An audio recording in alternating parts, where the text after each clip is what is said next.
نحمده ونصلي ونسلم على رسوله الكريم اما بعد فاعوذ بالله السميع العليم من الشیطان الرجیم۔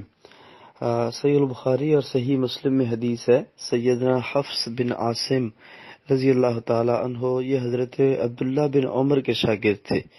انہوں نے اپنے استاد عبداللہ بن عمر سے مسئلہ پوچھا سنتوں کے حوالے سے، دو نمازوں کو اکٹھا کرنے کے دوران سنتوں کی ادائیگی کے بارے میں۔ عبداللہ بن عمر رضی اللہ تعالیٰ عنہ نے جواب دیا۔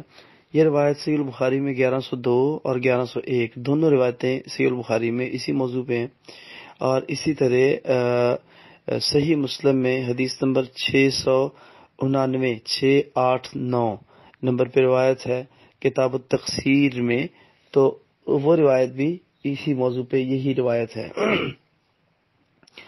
تو حفص بن عاصم کہتے ہیں کہ عبداللہ بن عمر رضی اللہ عنہ نے فرمایا کہ میں نے اللہ کے نبی صلی اللہ علیہ وسلم کے ساتھ سفر کیے، میں نے حضرت ابوبکر صدیق کے ساتھ سفر کیے، میں نے حضرت عمر کے ساتھ سفر کیے، میں نے حضرت عثمان رضی اللہ تعالی عنہ کے ساتھ سفر کیے۔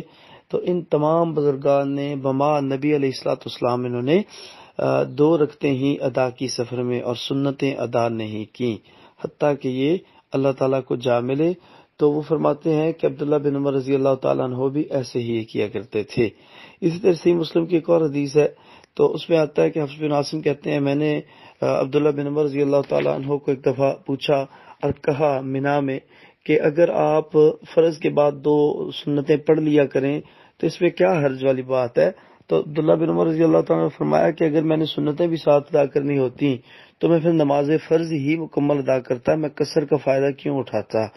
اسی طرح مقامی طور پہ اگر نمازیں اکٹھی کی جائیں تو پھر کیا کرنا ہے، تو اس پہ روایت ہم ذکر کیا کرتے ہیں صحیح مسلم کی 1218 نمبر جو روایت ہے کتاب الحج کی، کہ نبی صلی اللہ علیہ وسلم نے مزدلفہ میں نمازیں اکٹھی کی، اور آپ علیہ الصلوۃ والسلام نے مغرب اور عشاء کی نمازوں کی 3 اور 2 رکعتیں نماز ادا کی، اور آپ نے اس کے ساتھ سنتیں جو ہے وہ نہیں ادا کی۔ یہ صحیح مسلم کتاب الحج کی روایت ہے 1218 نمبر۔